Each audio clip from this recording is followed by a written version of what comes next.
Ayan, magandang araw mga Q. Welcome po dito sa ating YouTube channel, Super Q TV. Kamusta po kayong lahat? Mabilis ang video lang naman to mga Q.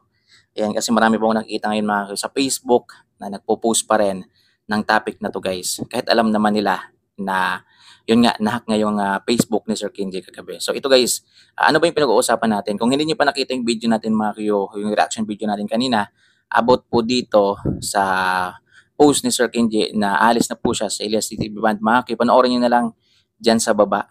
Ayan. So ito guys, so alam nyo naman siguro sa mga nakakaalam, ayan, nag-post po si Sir Kenji kagabi. Ayan, kaninang madaling araw mga kinaalis na po siya sa Elias TV Band. Pero yun po ay nahack po yung kanyang Facebook account mga Q. So na-explain na rin natin yan kanina sa video natin. So ngayon mga Q, syempre alam naman mga Q, nag-confirm naman po si Sir Kenji sa kanyang Facebook page. Mga Q, siguro alam naman ng mga marites na to guys, na nahack yung kanyang Facebook. So lalong-lalo na yung mga content creator ngayon mga Q sa Facebook na nakasubaybay din at gumagawa ng mga video dito po sa Elias JTV Band mga Q. So yung iba mga Q hanggang ngayon patuloy pa rin po silang nagpo-post na aalis si Sir Kenji, aalis si Sir Kenji. Bakit ka aalis mga ganyan-ganyan guys? Guys, ito po para to sa mga content creator ha. Alam naman natin kaninang umaga na nag-confirm na po si Sir Kenji na nahack po yung kanyang Facebook. Bakit hanggang ngayon po, hanggang ngayong na alas 12 na ng pahapon na mga Q, ay panay post pa rin po yung ibang mga content creator dito sa Facebook, mga Q. So alam niyo naman mga Q na mayroon akong Facebook, Kuya QTV. Pero kahit puntahan niyo yung Facebook ko ngayon guys, wala po akong post doon na mga about kay Elias JTV at sa Elias JTV Band, mga Q. Kasi mas minatili ko mga Q na dito na lang mag-post sa aking YouTube channel guys, kasi alam niyo naman sobrang dami pong toxic sa mundo ng Facebook mga Q. Grabe, marami pong nagmamalinis, marami pong mga plastic, kaya minarapat ko na lang mga Q na dito na mag-upload, dito na mag-update sa aking YouTube channel. Naano lang ako mga Q kasi hanggang ngayon guys, lalong-lalo na itong mga content creator na nagre-react din, nagko-cover din ng Elias TV Band mga Q, na hanggang ngayon nagpo-post pa rin sila guys na paalam Sir Kenji, yan bakit ka alis Sir Kenji, yan. Eh alam naman nila, content creator sila, eh, nagre-react sila dito po sa LCTV Band. Dapat updated din sila. Kasi hindi naman pwede na mali-mali yung i-post nila sa kanilang mga social media account. Kasi may mga followers po sila na naniniwala po sa kanila. Pero hanggang ngayon po, patuloy pa rin po yung ibang mga content creator sa Facebook na nagpo-post pa rin. Yan, pinapakalat pa rin na aalis si Sir Kenji. Kahit nga nag-confirm na nga si Sir Kenji na nahack yung kanyang Facebook. Ayan. So, at syempre, hindi ko lang talaga lubos maisip. Content creator ka. Ayan, gumagawa ka ng video. 'Di ba? So, nagpo-post ka na walang confirmation, na hindi mo inaalam kung ano talaga yung totoo. Dapat bago kayo mag-post, inaalam niyo muna yung totoo kasi meron kayong mga followers na naniniwala sa inyo.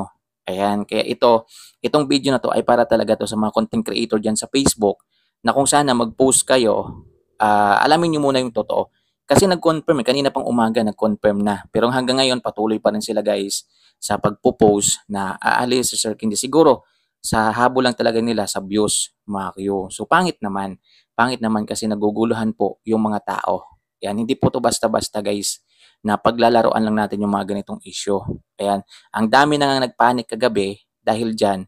Ngayon dadagdagan nyo pa. Post pa kayo ng post na aalis si Sir Kenji na nag-confirm na nga kaninang umaga na hindi nga siya aalis at nahack po yung kanyang Facebook. So sana itigil nyo na yan sa mga nagpo-post ngayon sa Facebook. Yan, nahabol lang talaga siguro yung views. Yan, hindi naman kayo kikita ng malaki dyan. Yan, ang magandang gawin nyo, alamin nyo yung totoo. Yan, para hindi naman maguluhan yung mga viewers natin, yung mga nanonood sa atin, yung mga nakasubaybay sa atin.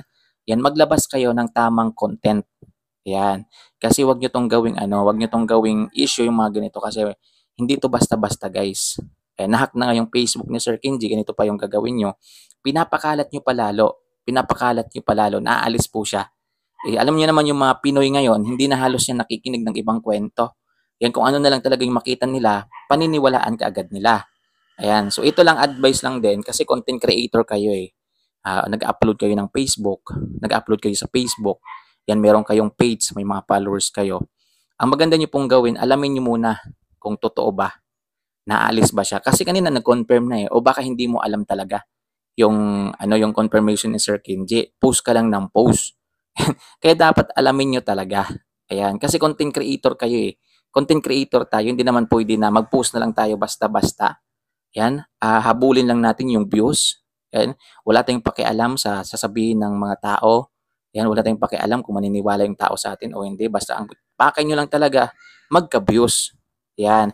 So sana, pag nag-post kayo, i-confirm nyo.